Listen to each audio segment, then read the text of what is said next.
Selamat pagi para KPM, bagaimana nih kabarnya? Khusus yang PKH tahap 4, apakah masih aman? Saya melihat di kolom komentar video sebelumnya dan di grup beberapa media sosial, suasana sedang sangat panas. Banyak yang saling serang soal struk pencairan Rp600.000 yang dianggap hoax. Padahal faktanya itu adalah saldo susulan terbatas.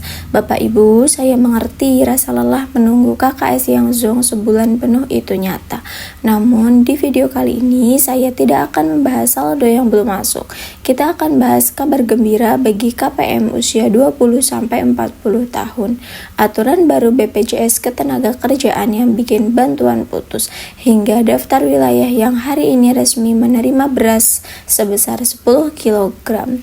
Simak pelan-pelan, jangan di skip agar Bapak Ibu paham logika bantuan di tahun 2026 ini. Poin utama pengumuman pagi ini ditunjukkan khusus bagi Bapak Ibu yang berusia produktif, yaitu umur 20 hingga 40 tahun. Kementerian Sosial memberikan penawaran yang sangat menarik. Bapak Ibu tidak lagi hanya didorong untuk menunggu bantuan PKH atau BPNT yang nominalnya segitu-segitu saja, tapi Bapak Ibu ditawarkan untuk masuk ke program PENA. Apa itu PENA? Pahlawan Ekonomi Nusantara. Melalui program PENA ini, Bapak Ibu bisa mendapatkan bantuan modal usaha yang jauh lebih besar nilainya daripada sekedar bansos bulanan. Tujuannya agar Bapak Ibu bisa memiliki penghasilan sendiri yang lebih jaya ke depannya. Namun ada syarat, Bapak Ibu harus siap keluar atau gradasi dari kepesertaan PKH jika usaha Bapak Ibu ini sudah berjalan. Ini adalah solusi jangka panjang supaya Bapak Ibu tidak lagi pusing cek bolak-balik ke ATM setiap bulan, bahkan setiap hari, karena sudah punya penghasilan sendiri. Nah, ini alasan teknis kenapa banyak KKS yang zonk atau statusnya berubah menjadi tidak. Berdasarkan aturan terbaru, sistem Kemensos sekarang sudah link atau terintegrasi secara otomatis dengan data BPJS Ketenagakerjaan.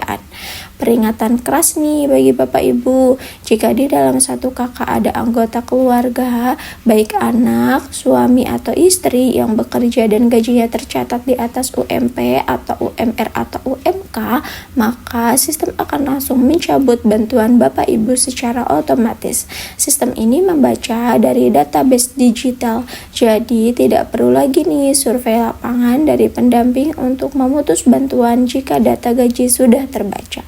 Inilah yang saya maksud dengan pelacakan data digital yang disampaikan di video sebelumnya.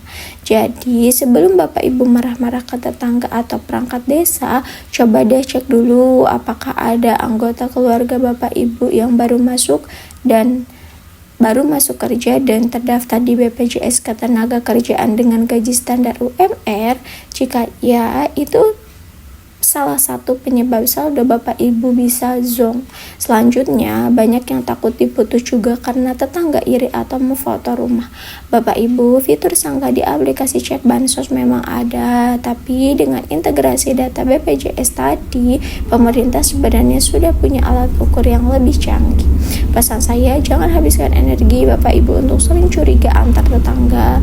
Jika Bapak Ibu memang masih miskin dan layak, Bapak Ibu punya hak untuk menyanggah balik melalui pendamping atau operator desa. Fokuslah pada perbaikan data di Dukcapil. Keributan Bapak Ibu di media sosial soal struk cair versus zonk hanya akan membuat suasana makin keruh dan tidak mempercepat saldo masuk ke rekening Bapak Ibu. Selain itu, terdapat kabar bahwa di tengah penantian saldo KKS, bantuan beras sebesar 10 kg mulai cair serentak. Berdasarkan laporan SP2D terbaru, wilayah-wilayah berikut sudah mulai melakukan penyaluran seperti Ngawi, Situbondo, Tangerang Selatan, Jakarta Timur, Jawa Barat, Kalimantan Selatan, Kalimantan Utara, Sulawesi Selatan, Lampung, hingga Riau dan Kepulauan Riau.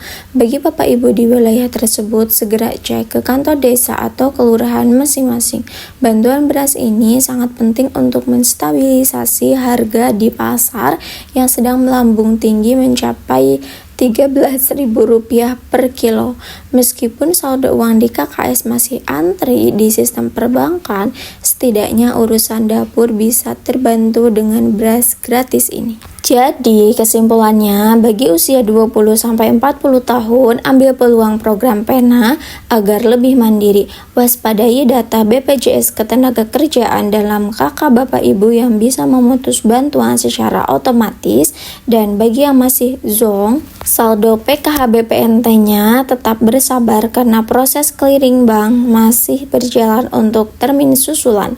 Oke, supaya tidak ketinggalan mengenai informasi bansos selanjutnya, bisa tinggalkan like, comment, share, and subscribe. Terima kasih.